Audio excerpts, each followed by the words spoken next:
keeping you informed. This is KD Country 94 and Z96.3 News. Kansas Information Network News. I'm Jen Austin. Beginning May 5th, the Kansas Water Office will release water from the Cedar Bluff Reservoir to help Hayes and Russell recharge their groundwater. This move comes after both cities requested support due to dropping water levels from recent dry weather. The release, lasting through May 16th, will raise Smoky Hill River flows, helping city wells before summer heat sets in. Officials say the release won't hurt reservoir levels and will be closely monitored.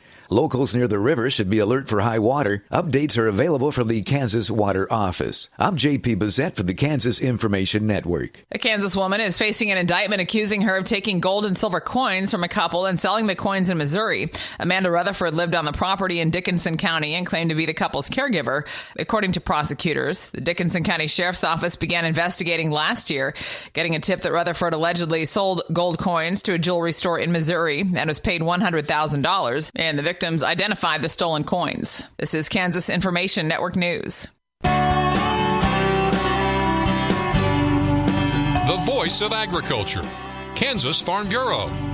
Applications are now open for the Farm Bureau Ag Innovation Challenge, a national business competition showcasing ag-based entrepreneurs and startups.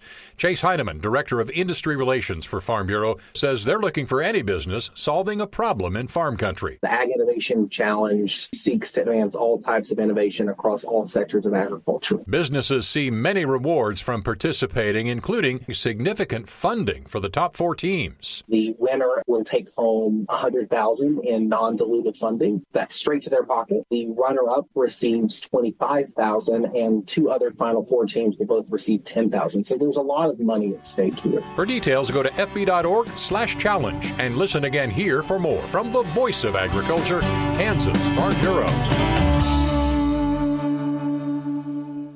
KD Country 94 weather. Here's a look at your local weatherology forecast. 70 today, under partly cloudy skies, northwesterly winds 10 to 15 miles per hour. Slight chance of rain showers. Tonight, lows dip down to about 46, partly cloudy skies. High of 63. Tomorrow, slight chance of rain showers. From the Weatherology Weather Center, I'm meteorologist Jennifer Wojcicki on KD Country 94. Currently, it's 54 degrees. Your number one source for local sports in north central Kansas. This is KD Country 94 and Z96.3 Sports. KIN Sports, I'm Spencer Dupuis. Following a disappointing season at Kansas State, former Wildcat center Ugana Onyensu is headed to the ACC. On Wednesday, the 7-footer from Nigeria committed to Virginia, according to a report from 24/7 Sports. Onyensu averaged 2.8 points and 2.4 rebounds per game in 24 games with K-State during this past season. His lone year on the Wildcats roster. He joined head coach and Jerome Tang following 2 seasons at Kentucky. At Kentucky, Ugana Onyensu averaged 2.8 blocks per game in just under 20 minutes as a sophomore, but that defensive ability never showed itself in Manhattan. Now he heads to Virginia to join new head coach Ryan Odom in his first season in Charlottesville. Onyensu becomes the 3rd former Wildcat to find a new home this offseason. Guard Brennan Hawson and Doug McDaniel each already entered the portal and exited the portal, with Hawson joining Iowa and McDaniel signing with the Memphis Tigers. Kansas Information Network Sports, I'm Spencer Dupuis. Coming up, it's your KDNS KZDY Sports Bite with John Bowden. Brought to you by Treb Construction in Tipton, your one-stop shop for construction, concrete work, and garage doors. Nick's Pasture Clearing LLC. If what you need done involves a skid steer, give Nick's Pasture Clearing North of Downs a call. And Goddard Repair, specializing in semi and trailer repair on Highway 24 in Beloit. Proud supporters of your area athletics. And now for your Sports Bite. Beloit High School has found their high school head basketball coach to replace Ryan Eilert. Mikey Dahl, a native of Goodland, Kansas, will take over pending board approval. Dahl spent 8 years at Goodland, leading the Cowboys to a 92-90 record, including back-to-back runner-up finishes at the state 3A tournament. This past spring, he and his team lost to Heston 51-46 in the state title after leading the Cowboys to a 22-4 record. And then a year ago, Mikey Dahl led the Goodland Cowboys to a 20 22-4 record, losing to Wellsville 68-58. Dahl coached All-American, All-State basketball players Brady Brumbaugh, and All-League and All-State and 5-star football athlete Lincoln Kier, who will attend K-State.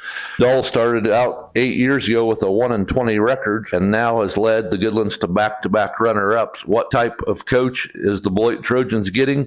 CEO and 55-year broadcaster Rich Epp of Open Spaces Sports explains. In one word, you're getting a winner.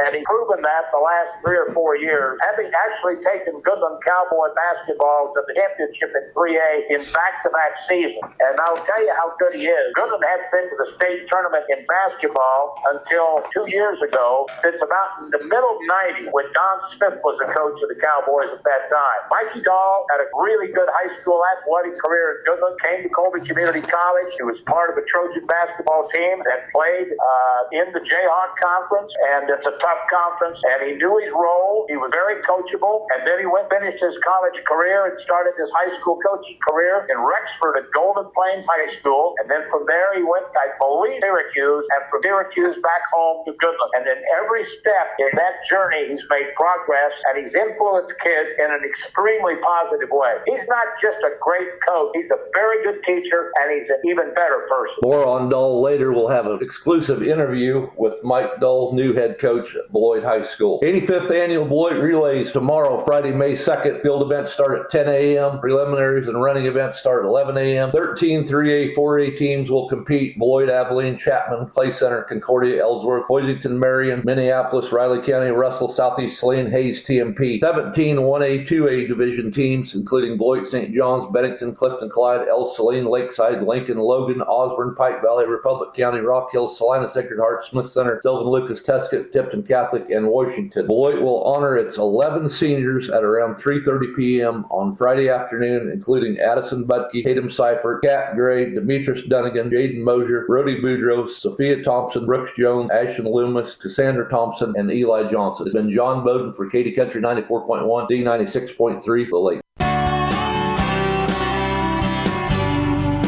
The Voice of Agriculture, Kansas Farm Bureau. Applications are now open for the Farm Bureau Ag Innovation Challenge, a national business competition showcasing ag-based entrepreneurs and startups. Chase Heineman, Director of Industry Relations for Farm Bureau, says they're looking for any business solving a problem in farm country. The Ag Innovation Challenge seeks to advance all types of innovation across all sectors of agriculture. Businesses see many rewards from participating, including significant funding for the top 4 teams. The winner will take home $100,000 in non-dilutive funding. That's straight to their pocket. The runner-up receives $25,000, and 2 other Final Four teams will both receive $10,000. So there's a lot of money at stake here. For details, go to fb.org/challenge and listen again here for more from the Voice of Agriculture, Kansas Farm Bureau.